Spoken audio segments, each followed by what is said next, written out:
everyone in Cobb County, and welcome to this edition of University of Georgia Cobb County Extension Network. And this is my associate, Terry Carter. We're program assistants in Family and Consumer Science here at the University of Georgia Extension. And Terry and I are going to work again on our holiday designs, and we wanted to start off by letting you see what we did in November. If you recall, we planted some paper whites, and we wanted to show you some of the results from that. Terry? Yes, we have some growing here, and if you can recall on the show, this is the glass that we showed you that we were going to be planting it in, and here we go. They've gotten really tall. We have 3 bulbs in here, and one of them taller than the other, but you can see it has a very good root system here going on. So in the next 2 or 3 weeks, we expect some paper whites to be up and smelling delicious. That's right. This is one bulb, just one bulb that I had in my office. So you can see how many stems I've got and how many flowers I expect to get. So we just kind of wanted to go over that from our last show and then talk to you about how to make some more affordable holiday decor. Terry, did you want to talk about your wine glass? Yes, I'm so excited about my wine glass. I actually found the glass at a thrift store, and I thought it was really nice. It's very tall, so I thought I could do something with this to make something decorative. So I paid about, I think, $1 for the glass itself. And then we just had Miss Emily to make a beautiful bow on here. You can see how nice this is and how much fullness it gives it. And then we added on just a piece of artificial holly berry here. And inside, all we did was take a light, and we found this at the dollar store here, just the light, and then some decorations here that we put in. Now to show you, you can use this 2 different ways. We had it in here, but you can also take this, I'm gonna move that out of the way, flip this around, and show it like that. So you have 2 different designs with one glass. And then when the holiday is done, you can probably take your glass and use it for something else the next holiday. So that's very easy to do. So I'll just put it back here, and if you wanna show it from the top, there it is from the top. You just have to get that down a little bit to make it stay in, but that's basically it. It's very pretty, Terry. Thank you. Very clever idea. Mm-hmm. Another thing that we wanted to show you today, and this is really affordable, and it's also fun. If you'll notice, Terry and I have on ornament earrings. And these are so affordable that you can make these for all the girls in your office or any friends that you might have. Mm-hmm. We purchased a set of small ornaments, and this cost probably about $3. Also, we got some others in red and green, and these were $2. Which I'm wearing today. Right. And you can go to your local hobby store, and when you get to the jewelry making section, for just a few dollars, you can get an entire bag. Now, these are just a few that I had in my jewelry making box. But you can get an entire bag with probably 20 earring wires, and you just simply take the wire and put the little ornament on. And you can pick whichever kind of ornament you want. Some of them are little balls like this. Some of them are little. They look like little Christmas lights in different colors. Yes. And you put it on, and you just hook the wire. That's okay. Sorry. I think they get the but point anyway, of what you're doing. You just hook the wire and you have your earring. So, you know, like I said, this is an affordable little gift. It's fun for the holidays. So that was something that we wanted to show you today. And I think Terry has another idea that she wants to show you, another affordable idea. And so Terry, show us what your cake plate looks like. This I thought was really nice. This one was actually made by Miss Emily, and I thought it was such a wonderful thing. And it's a cake plate, or it's a showpiece, whatever you want to do with it. When I saw it, she had it sitting like this with the ornaments in here, just your regular Christmas tree ornaments. We added a little green decoration here, and there you go. But this really isn't a cake plate. It's actually something we made from 2 different things. Let me show you what that is. You'll be surprised. So it's actually another thrift store find. This is a plate, and this is a candle holder. So all you have to do to make this beautiful piece look like that is take your candle holder and your plate, and we would have a glue gun here, but we didn't bring it. But you know, you can use a glue gun. You can use a very strong kind of glue as well, whichever you think will work best for you. And all you do is put the glue here and here, glue it together, and thus you have the same cake plate. You can use this as a cake stand if you want to. You can use it as a pie stand during the holidays, or you can use it just to put the decoration on the way we did with this one. Either way, you have a decorative piece that you can use over and over again. This one actually has some painting on there from the bottom side, so if you actually want to paint it, you can also decorate it if you like. I like it just plain like that without adding any paint. That way you don't have to worry about it getting in your food. You know, the thing I like about this, Terry, is how affordable it is, but also that you can take it, and when Easter comes, you can put Easter grass in there. Easter and grass put some, in there. You know, Put your there are eggs in so there. many things that you can do with just that simple little plate. Oh, yeah. And it is easy to find at the thrift store. Oh, yeah, and very so you easy. really don't have much money in that, but you can make it elegant. Very. You can also take a smaller one and another candle holder and tier it. So. Yeah, you could take this one just the way it is here, and voila, you have another piece there. You could put mini cupcakes, candy, anything you want, or you could put the balls here and make some decorations. So it's really a multi-purpose use. You can find a lot of different uses for it for every different holiday. Right, right. Thank you, Terry. Another thing, we showed you this in our last show when we were talking about selecting a poinsettia, and I had this silk poinsettia that we talked about. You know, selecting one with this is the flower, of course, and we wanted to select one that had a nice tight flower. But when you have a silk poinsettia, if you want to dress it up, I put a little bit of this extra green grass in here just to kind of give it some extra color. And I had put just a few Christmas ornaments in it because I wanted to kind of dress it up for the holidays. You know, you can do this with a silk poinsettia. I wouldn't recommend it with a live poinsettia. The reason I wouldn't recommend it is because with a live poinsettia, you've got to get in there and water it. They're very brittle, so you really don't want to mess with trying to put something in. But what we did is here is take some additional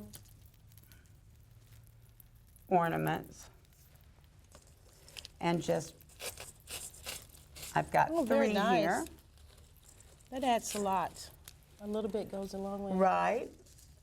And just add that. And it's that simple. You didn't have to do very much. Right. Just add that to that poinsettia.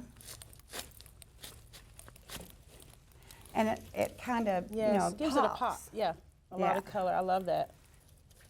Just adding that little touch to it gives it a whole bunch more. Right, it gives it a pop. And so there you have made yourself something that really pops and has some shine to it, you know. So I kind of like that because it really dresses it up. If you wanted to use it for a centerpiece, you could use it for a centerpiece. You could also take some of the paper and put it around the bottom. You could set it on a Christmas doily. Yeah. So there are many things that you could do with this to kind of dress it up even more than it's dressed up now. Yeah. So that's something that I just wanted to share that you can do with your silk poinsettia. Oh, yes, yes. Now, Terry, you have made something that I think is very beautiful. Yes. And also, it is something that is a keepsake. So can you tell us about that? Well, we're going to start with this ornament here. This was the first one I made. I purchased this glass ornament, and it's actually not glass, it's actually plastic, so it works much, much better. You feel much better about, you know, dropping it and nothing happens to it. So it's a big plastic ball. And what we did was just to create a keepsake ornament. And all you have to do this is you take your ornament, and I pull the piece off here, and I have one here to show you what we use. This is what it looks like when you first start. It's just a clear glass ornament. Here's a tag, and I got this from a dollar store for no more than $1. And what we used to fill it in was, first of all, I took a picture, and in this one, I don't know if you can see that close or not, but there's a picture of me and my family, and we just took a picture from my phone and printed it out like this, and we cut it out about this size. This is a picture of my doggy Panda. and Panda came out a little small. You want to make the picture big enough so it goes from one side of the ball to the other. As you can see, it's touching both sides, and it also goes up to the top. So when we did this one the first time, as you can see, it's a little bit short and a little bit not quite wide enough either. So we made the picture just a little bit bigger. We added some more fake snow that we got from the dollar store as well. And I also added in some glitter. This will cost you just a little bit more from a hobby store, but it's very pretty because the glitter kind of, I don't know if you can tell, it's actually sticking to the picture. And if your picture isn't in there quite straight, that's fine. It'll move around a little bit, and all you have to do is kind of shake it up to get it back the way you want it. And then just put your top back on here when you're finished. Now, for our stick tree, this is something we're really excited about. The stick tree also has an ornament on there that has a plant growing into it, We actually planted a piece of rosemary, and if you've watched our previous shows, we do a lot of rosemary planting and taking little cuttings. So we took a cutting from a piece of rosemary, put some soil in there and some moss in there, and we actually planted. So we're going to see how long that rosemary will grow, but it'll definitely be fine throughout the holidays. And to make our stick tree, I like to call it a Charlie Brown tree. This is very simple. Having a Christmas tree can be expensive sometime. If you want to buy a live one, it can run you quite a bit. And sometime your old fake tree may not be looking so good. A stick tree is the perfect way to go. All we did was take a stick, basically a branch that we went outside and found. We spray painted it silver. You can spray paint it gold, white, blue, whatever color you like. A really metallic color looks good. And then we put it in a pot with some soil. Then we added paper around the soil. And then we also added some pretty red stuffing in here. This is natural moss, so it's dyed red. We added that to give it a really pretty color right there. And that's easy enough. And then we took the cover here and put it around the pot, so it's actually in the pot. So that's easy enough to make and not a lot of cost involved in that. Well, Terry, you know, I could see that also as a centerpiece on a table, and I think that it would look also nice with the white lights on the white core. Oh yes, to add some lights to it. Right, to add some light you to can it really, if you wanted to put it in a corner or on an end table or something like that. Very elegant. And it's very simple. It doesn't have a lot of ornaments. Yeah, just a few ornaments, that's all you need. And then once again, you can take the Christmas ornaments off and use it with the lights on any time of year, just to put it in a corner somewhere to add a little elegance to the home. So it's very multi-purpose. Yeah, thank you, that's beautiful. I don't know if you all have seen the wreaths up here, but we have been doing a few classes on how to make those, and one of the things I want to do today is kind of go over how those are made. And what you do to make one of those mesh wreaths is you start out with this frame, and it's got 2 rows, and you pull up. Oh, so that's what those are for. Right, you pull these Okay. you pull these little pieces up, and what they are is they tie your mesh onto your frame. Okay, so it's already ready to go. It's You don't have already to worry ready to about go. No, how are you don't going have to to get worry. this secured? So these are here for that. Right. And this comes with the piece when you purchase it. Exactly. Oh, good. That's and you perfect. can buy it in different colors. Right now, I'm finding Okay. that the natural green like this is easier to find than anything else. But I did find some black ones that people had been using for Halloween. Oh, wow. I didn't know they come in other colors. They do. They come in white or silver or green. And this, of course, is your mesh material.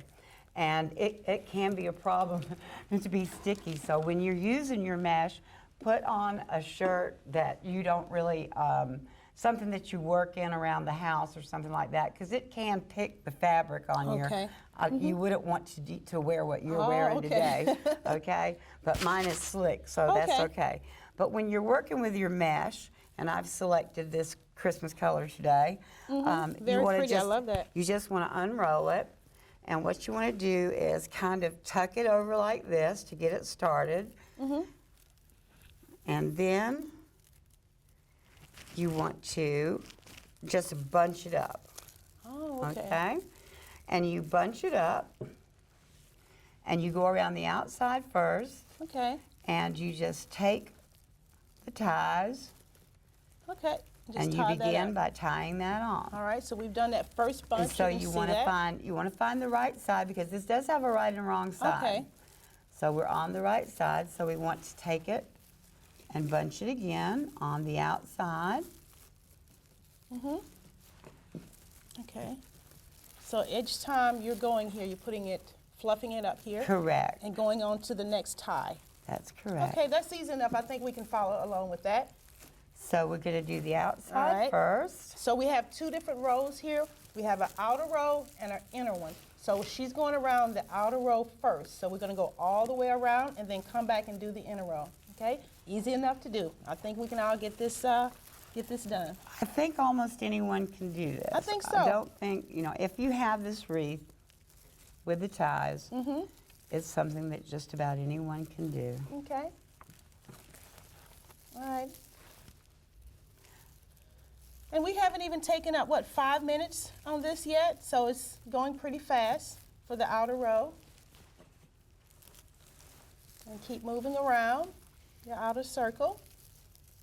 Yeah, this is, people do not realize how simple this is. And like I said, you can see the ones that we've done on the wall. Now, those are on bigger frames. Yes, those are So much they larger make, frame.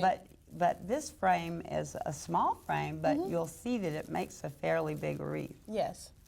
by the time I'm finished. So it just depends on what size wreath you want, how large of a surface you're going to try and decorate. If you have a larger house or a larger wall outside your house you want to put it on, you would go with the larger wreath. These are actually two different sizes here, and this is a third size, so you can pick your size.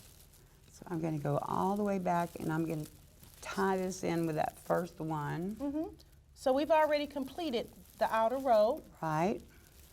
again in less And than then 5 minutes. So how do we're we gonna- go inside? What do you do to Then bring it we're in? just going to move over and bring it in. Find your inner row, starting where you started before, because you've come all the way back around, so you're going to pick it up where you started the outer row at first.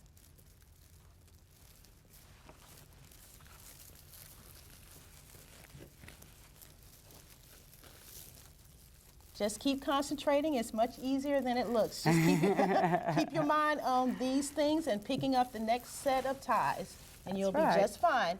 Don't look at it as a large project, but just one individual piece at a time, and you won't get overwhelmed with it.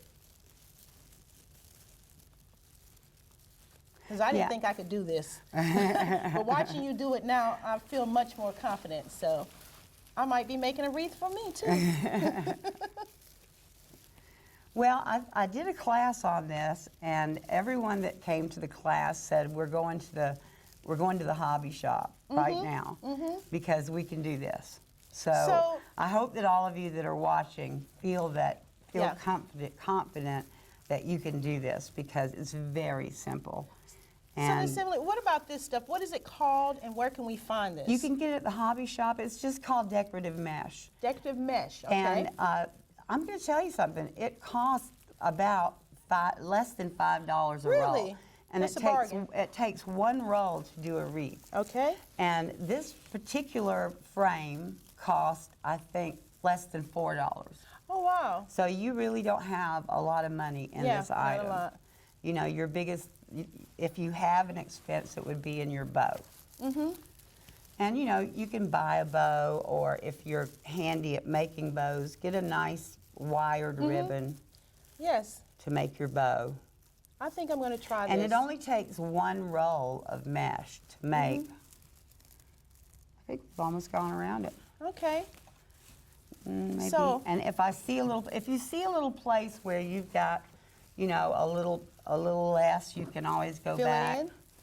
You can go underneath and go back and kind of fill it in a little bit. Or that's a good place to stick an ornament. Okay. Because if you'll notice on the ones I've made up there, I've got ornaments on it. I've even got one up there with a little elf on it. So, matter of fact, the elves that you see behind me, I'm going to put those in a tree. Oh, They're gonna wow, go in a Christmas tree. They're going to go in a Christmas tree. I just got those yesterday, and they're going to go in our tree. So I'm going to show how to use larger elements in a Christmas tree. So we've got about a 7.5-foot tree. Okay. And so I'm going to, we have a class tonight, so I Oh, hope. really? So tell us about the class tonight. The class tonight is going to be a tree, show people how professionals decorate trees. We're going to use the decorative mesh. I'm going to show how that goes in. Now, if you guys are watching, I'm just going back. I have extra mesh left because this is a small wreath. On the big wreath, I wouldn't have any mesh left because it takes a whole roll. But on this wreath, I do have mesh left. So that way I can go back like this and just kind of work it back through. Okay. But normally I would probably put an ornament somewhere if there was a hole. It wouldn't be a big deal. Or you can just kind of move it around. And what I've done with my bigger ones is when I get to a spot like that, that's the spot I put the bow. Okay. Well, I think this is a good spot here to let everybody see what it looks like. And probably this is where I would put my bow, right up And here. this is the end of it, so we'll go ahead and take this off to show you that we did use an entire roll for that.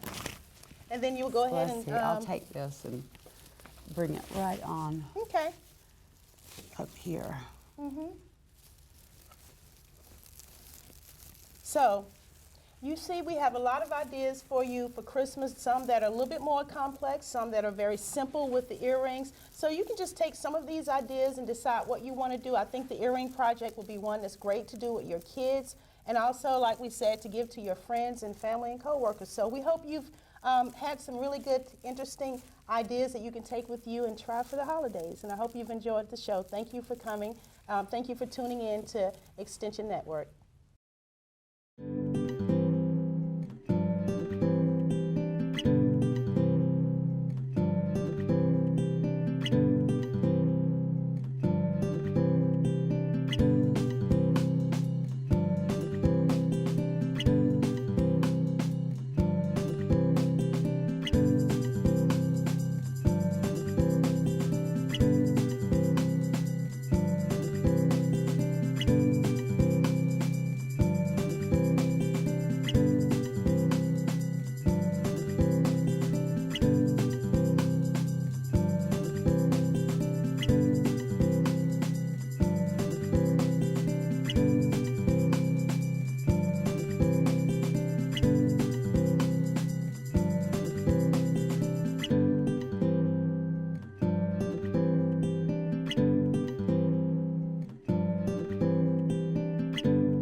The land-grant university system was created to advance agricultural and mechanical sciences 150 plus years ago.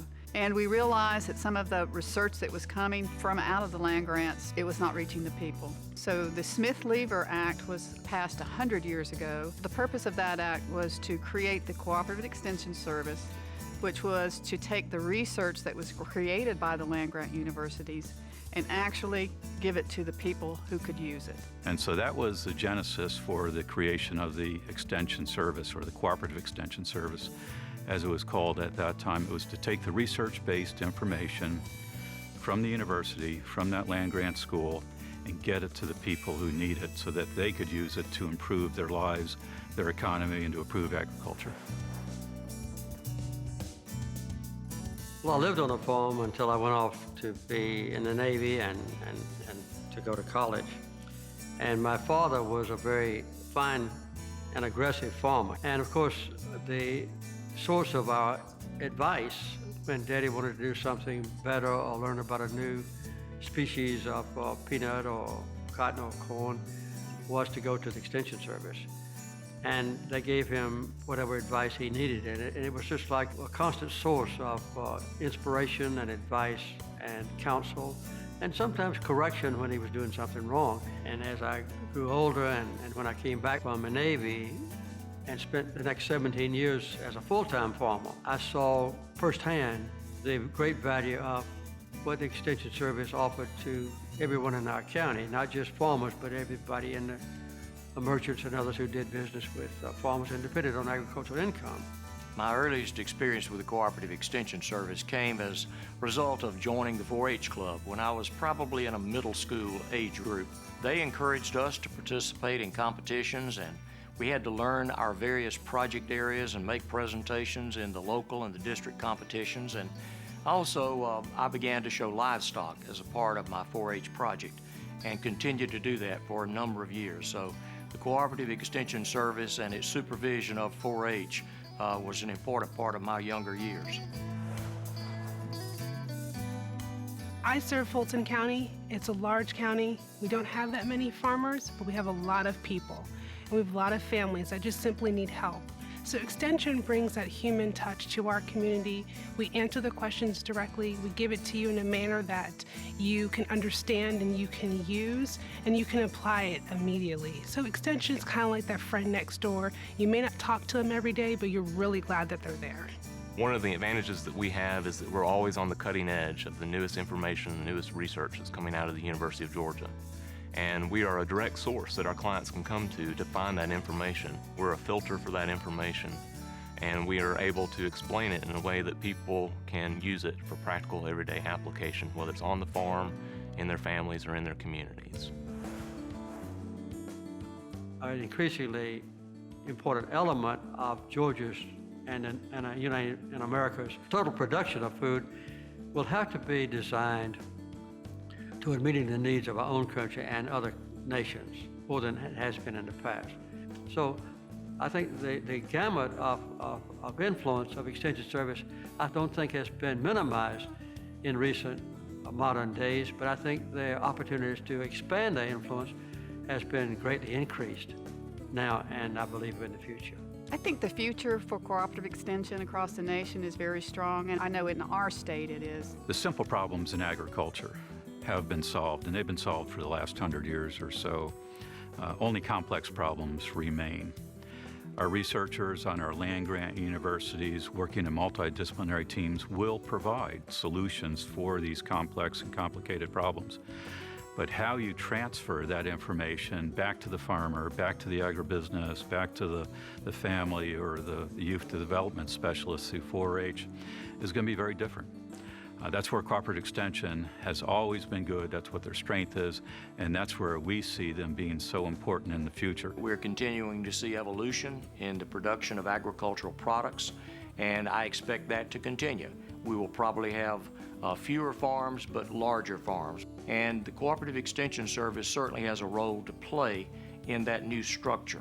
They've adapted very well to the changing circumstances and the changing economy of our country over the last 100 years, and I have every reason to believe that they will continue to do that here in Georgia for the next 100 years. The most rewarding part of my job is being able to help people and provide current research-based information for our clients. They come to us over and over for that information because they see us as the #1 source of information that they can rely upon, whether it's for their farm, their agribusiness, or for their families. Real life changes. Extension brings real life changes, and being that agent in the community on the ground, being that agent to serve is a pretty miraculous thing. In all the ways that I had an early developmental life in earning a living and learning how to live as a productive citizen, I would say the Extension Service had a major beneficial effect on me.